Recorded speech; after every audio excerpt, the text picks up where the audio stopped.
Afternoon there, Battlefielders. My name is Pone. I'm still a little bit under the weather. I apologize for that. We just have to get through this together. Please hold my hand. Now hold something else.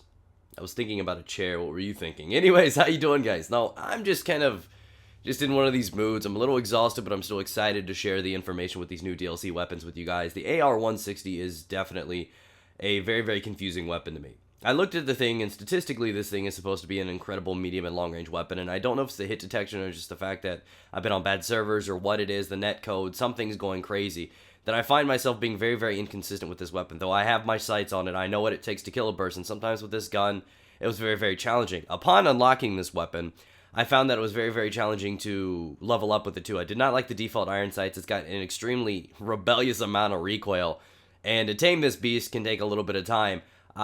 But I found that I got a lot of very, very consistent hit marks. I felt like I was hitting people 8-10 times and they still were not dying. And upon that, the hip fire is not the best thing in the world either. So I'm not sure what's going on with this weapon or if it's just something on Battlefield side. I don't know. Just count your blessings. And just be happy that DICE doesn't create condoms, right? Am I right? Am I right? So anyways, I just don't know what it is with this gun. I've had a lot of fun using it, but there are moments before I put the muzzle brake and all these different attachments on it that this gun was absolutely horrible to use, and the more I got used to it, the better it became. But this gun is supposed to be like an alternative to a lot of the close quarter weapons. It's got a 700 round per minute rate of fire, so I was expecting this gun to be very similar to the CZ805, where it may not be the best in close quarters, but medium and long range it should do pretty decent.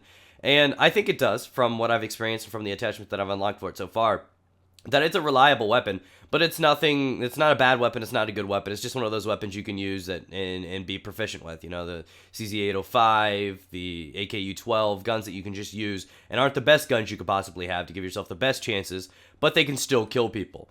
So that's always a good thing. Now, to unlock this thing is actually fairly simple for those that do not know. This is probably the first gun I unlocked. You need to get 3 assault rifle ribbons, which I believe is 18 kills, I think 6 per each ribbon, and 20 headshots with assault rifles. I'd recommend using the Scar. It's the gun that I like. You know, between the damages and everything like that, the gun is just extremely easy to burst fire and get headshots with. I believe I got all 20 headshots in one game. I had like 43 kills, and 20 of those were headshots.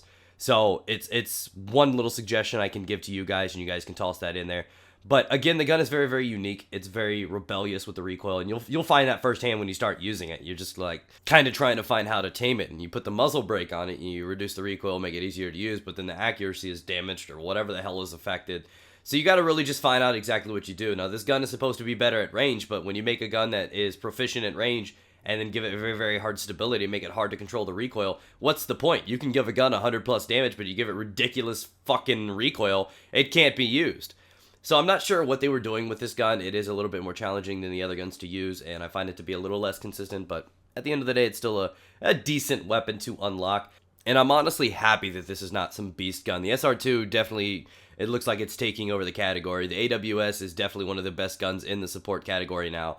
And I was just glad that the assault category did not just get the new best gun ever, because that's not something that any part of this game needs. And I'm just excited for it. Hopefully you guys have enjoyed the gameplay and the commentary.